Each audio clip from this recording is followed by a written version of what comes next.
এমন জাতির জেলায় আস্তে আস্তে হ্যাঁ বলে এটা তাদের মুখের নয়, মুখের কথা হোক আমরা দোয়া করে। কিন্তু এবার কেউ না পক্ষে দাঁড়ালে জাতি তার কাছ থেকে হিসাব নিকাশ ভালো করে বুঝে নিবে। 12 তারিখ প্রথম গ্রুপ হবে ইনশাআল্লাহ। হা মানে আজাদি, না মানে গোলামি। আজাদি না গোলামি? আজাদি না গোলামি? ইনশাআল্লাহ আমরা সবাই হা ভোট দিব। সমস্ত জনগণকে উদ্বুদ্ধ করে সাথে নিয়ে জোয়ার সৃষ্টি হয়েছে, সেই জোয়ার ভোটের বাক্সে পৌঁছে দেব ইনশাআল্লাহ। এরপরে ভোটটা হচ্ছে 11 দলের মনোনীত ঐক্যবদ্ধ বাংলাদেশের প্রার্থীদের জন্য। এখানে 4টি আসনে দাঁড়িপাল্লা প্রার্থীরা আছে। আমরা একটা আসনের প্রার্থীর হাতে আজকে বয়সকালীতে সেই প্রতীক তুলে দিয়ে এসেছি। বাকি 3 জন ইনশাআল্লাহ এখানে হবে। কক্সবাজারে একটা প্রার্থী আসে।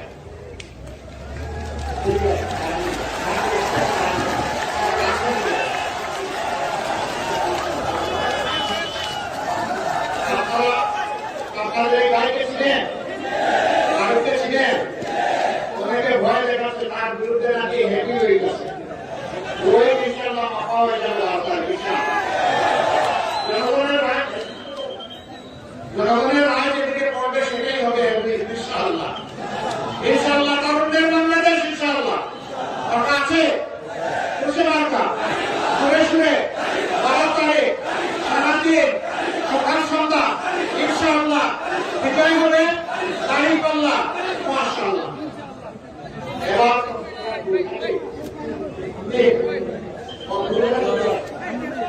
আচ্ছা আলহামদুলিল্লাহ আপনাদের ভাই শহীদুল আলম ঘরে শর্ত এই বিভিন্ন জাতির পাঠ আটার এবারে বলতে হবে আরেকটা ভাই শর্ত করে উঁচু করে পুরুষের প্রতি ইনশাআল্লাহ মাশাআল্লাহ কক্সবাজারে মাশাআল্লাহ। এরপরে কক্সবাজার চলা আলহামদুলিল্লাহ জনগণ যারা পিছায় না, যারা চাপটাকে ধরে রাখে, দফায় দফায় নির্বাচিত জনপ্রতিনিধি, তার জন্য একজন জনসেবা করা মানুষ, তার রক্তের সাথে মিশে আসে মানুষের কল্যাণ করা। তিনি হচ্ছেন আপনাদের সম্মানিত জেলা আমির জনাব নূর আহমদ। নূর আল্লাহ আনোয়ার, বুঝতে পারছেন, মানে আলোর মেলা। ইনশাআল্লাহ এই কষ্টের আলোকিত হবে ইনশাআল্লাহ। পুরুষের প্রতি সুরে সুরে ইনশাআল্লাহ 12 তারিখ ইনশাআল্লাহ মাশাআল্লাহ বিজয় হবে দাঁড়িপাল্লা। শুকরিয়া আপনাদের কাছে কক্সবাজার বাসী আমাদের আহ্বান 4টা আসন আমাদেরকে তুলে দিন।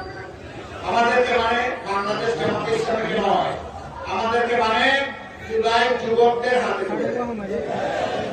যুবকরা তৈরি হয়ে যাও।